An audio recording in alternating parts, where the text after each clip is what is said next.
Blackboard আর pencil চকের ক্লান্ত classroom, ভারী স্কুল ব্যাগ আর রোজা রেখে দীর্ঘ সময় ক্লাস করার চাপ। এমন বাস্তবতায় শিক্ষার্থীদের জন্য এলো স্বস্তির খবর। রমজান মাসে ছুটি নিয়ে যে অনিশ্চয়তা তৈরি হয়েছিল, হাইকোর্টের সিদ্ধান্তে তা এখন পরিষ্কার নির্দেশনায় রূপ নিয়েছে। মূলত চলতি শিক্ষাবর্ষে রমজান মাসে স্কুল খোলা রাখার সিদ্ধান্ত থেকেই শুরু হয় এই বিতর্ক। ফেব্রুয়ারির 15 তারিখ থেকে মাদ্রাসায় রমজানের ছুটি ঘোষণা করা হলেও স্কুলে 15 রমজান পর্যন্ত নিয়মিত ক্লাস চালুর সিদ্ধান্ত নেওয়া হয়। এতে শিক্ষক, শিক্ষার্থী ও অভিভাবকদের মধ্যে অসন্তোষ বাড়তে থাকে। রোজা রেখে নিয়মিত ক্লাস করা শারীরিকভাবে কষ্টসাধ্য উল্লেখ করে ক্ষুব্ধ শিক্ষকদের একটি অংশ মাধ্যমিক ও উচ্চশিক্ষা অধিদপ্তরে আবেদন করেন। তারা রমজান মাসে ছুটির সময়সূচি পুনরায় সমন্বয়ের দাবি জানান।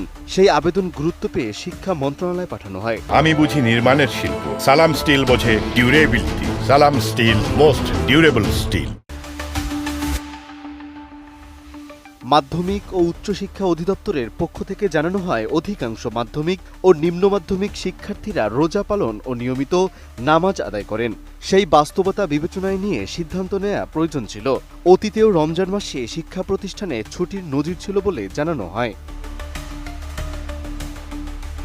এই প্রেক্ষাপটে রিটের শুনানি শেষে হাইকোর্ট পুরো রমজান মাসে মাধ্যমিক ও নিম্ন মাধ্যমিক স্কুল বন্ধ রাখার নির্দেশ দেন।